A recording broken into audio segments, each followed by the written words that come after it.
We'll entertain mga dalawang questions na lang kasi kailangan nilang tumakbo sa premiere night. Okay, who's gonna shoot the second to the last question? Okay. Hi, I'm Michelle of Rockstar Mama.com. My question is for Ding Dong. I'm being able to cross over networks, both GMA and EBS. How do you feel about it, and what made you decide to work with Star Cinema or to do this movie? Well, who wouldn't want to work with Star Cinema?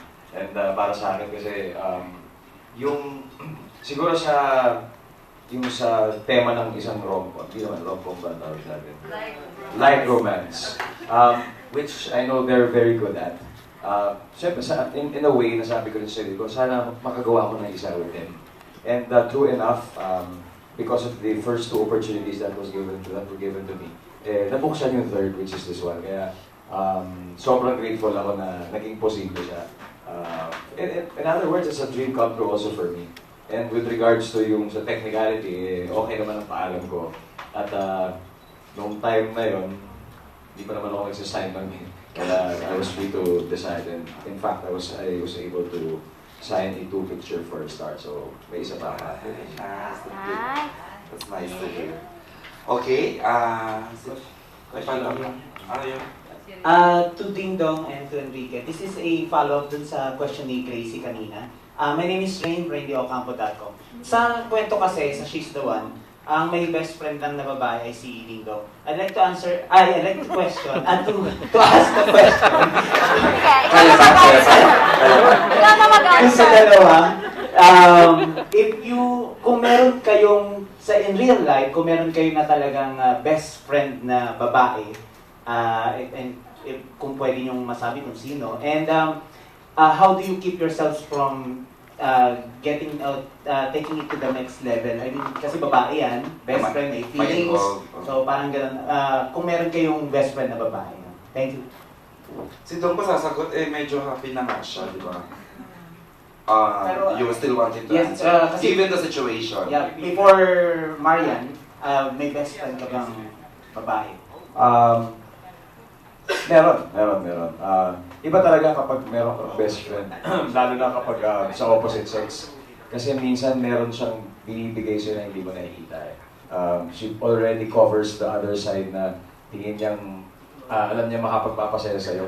Dahil siyempre, point of view niya sa babae. Pero siyempre, there is really a tendency for that to cross over to a different kind of relationship. Kaya dapat, alam mong, kaibigan talaga, best friend lang. And, well, sa ngayon, yung masasabi kong best friend ko ngayon, si Marian. So, importante rin yun eh. Imagine if you mix both, na you're in love and at the same time, best friend mo siya. Parang hindi kayo mauubusan ng mapagkukwentuhan. You will always, kahit matanda na kayo, best friends pa rin kayo, diba? Mas masarap yung gano'n. So, Balidong, you started out as best friends ni Marian before you become... No. Actually, magkaaway kami nung umpisa eh. We didn't like each other. We hated each other. So, we just learned to like each other along the way and become best friends eventually. Thank you. To Enrique, wala akong best friend na babae. Ako din, wala akong best friend na babae. Gusto ko lalaki lang. Go ahead. Well, actually dati, siguro nung high school ako, meron ako isa, yung katabi ko lagi. Hindi kasi pero may girlfriend ako noon. So, to the point na mas close pa kami ng best friend ko kaysa dun sa girlfriend ko that time. So, nagsiselos yung girlfriend ko Okay. that time. So, Maganda rin yung best friend mo. Yung friend mong babae.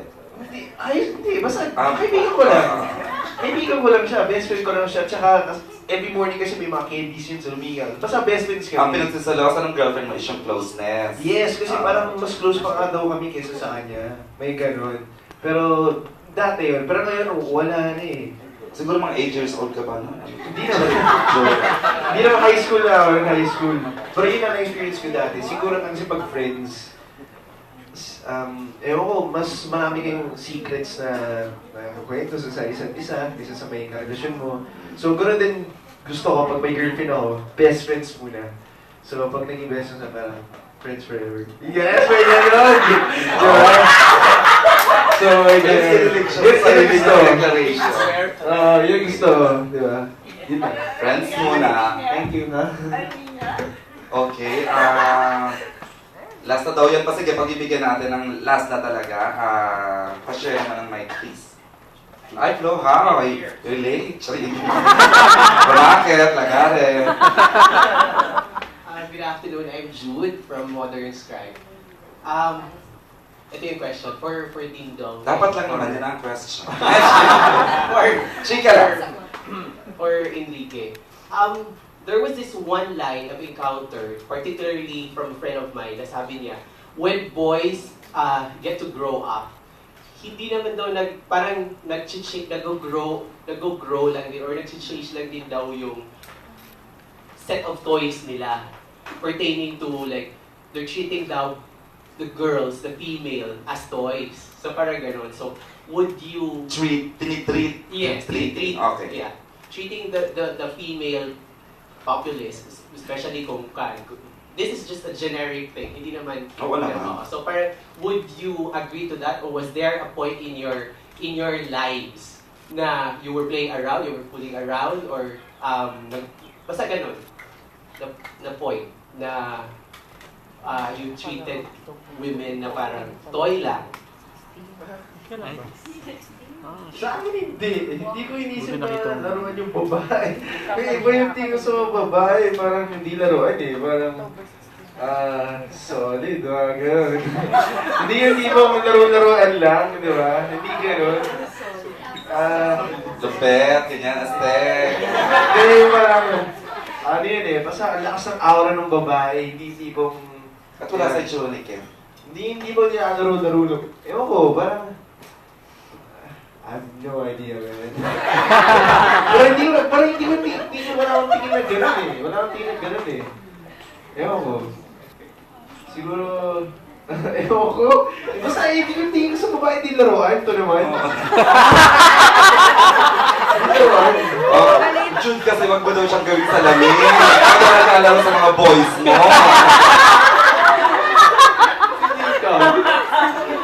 Ano ka lalo? Never. Never. Okay. For just one last that. Last For- na ha? Yes. Magpa-parlor pa ako. For Miss Vanessa. Kasi di ba, I'll just pick up from where we left the last time. Kasi I mentioned about Korean novelas, whatsoever, ganun. Ulit-ulit na lang. Hindi naman. Parang, hindi. Kasi, based on my observation, yung laging third party sa Korean novelas, hindi siya natatapon. Di ba na-mention, yung laging hindi man siya pangit, or talaga empowered din naman yung third party, parang gano'n. You also mentioned na the character of Enrique was really specifically designed for that, yun nga, para to compete with Ding Dong's character. Do you think this is also parang a route for Filipinos to be, for yung the kind of storytelling?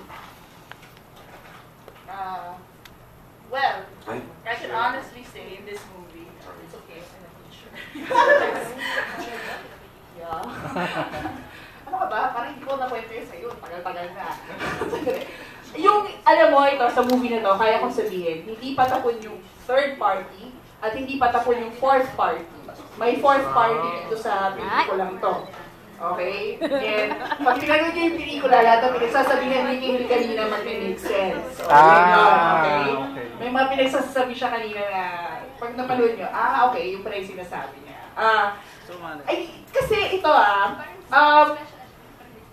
sa akin kasi, kapag hindi likable yung third party, even yung villain, pag hindi likable, relatable, nagiging less interesting yung emotional journey ng character. Hindi ganun ka-intense yung conflict. Kasi, it's easier to choose between right and wrong, bad and good, black and white. But it's more difficult if you have to choose between two goods. Kasi you're now choosing between a lesser good and a greater good eh. So, kaya hindi ko ginagawang patapon yung third character. Kailangan, meron siyang binibigay. Kasi, pag tinignan niyo yung characters nila, very similar and very different at the same time.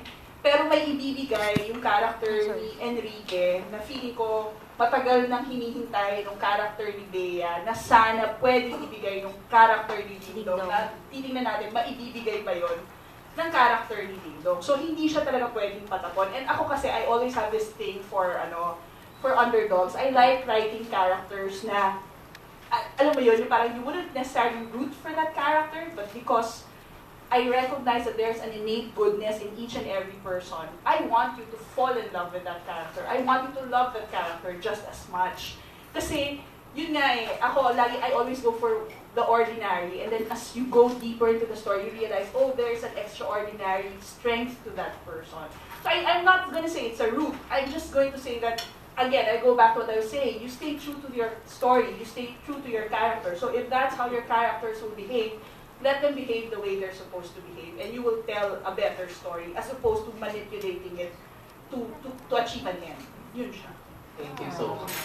Okay, malinaw na Jude, ha? Very well. Okay, so at this point, very briefly from our creators, actors, and our director. Melay, isang mabilis lang pasasalamat and pag-ahingi ng suporta sa movie, please. And thank you po ulit sa pagpunta nyo sa aming second vlog conference. At mamaya na po yung premiere night ng She's the One. It's October 16 po sa Wednesday, yung first day. Sana po supportahan nyo. Maraming salamat. Thank you, and of course, Thank you for being here to help us promote the movie. She's the One po sa October 16 na sana sabay-sabay po tayong manood. thank you, Anton. Miss Charlene.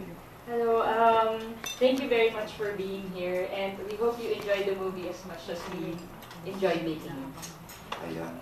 Malungkot kami, wala nang bash. Chika, tabi ko. Chika, Charlene Gonzalez. Miss Vanessa. I want to thank all of you for coming today. I always enjoy this part of the promo because you always ask very interesting questions. Oh, interesting. You ask interesting questions. And this is... Ha? Hindi kasi ako, dahil ayoko talaga siya. But I always appreciate this.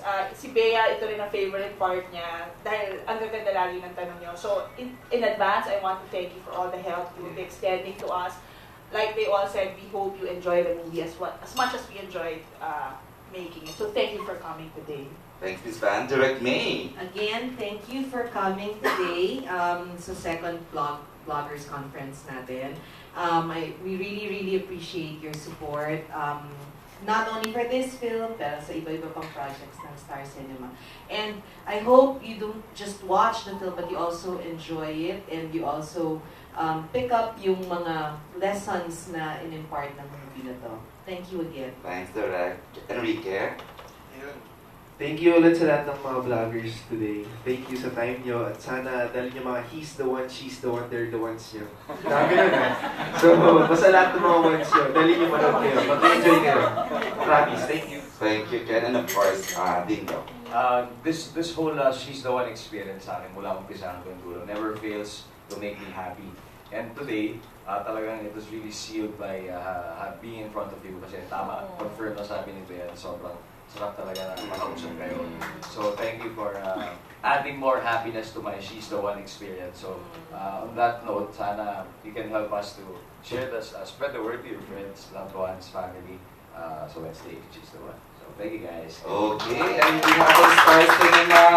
Again, thank you for the usual support na ibibigay nyo at binibigay nyo na sa She's the One. October 16, that's on Wednesday, the grand nationwide opening. Thank you everyone and have a good afternoon.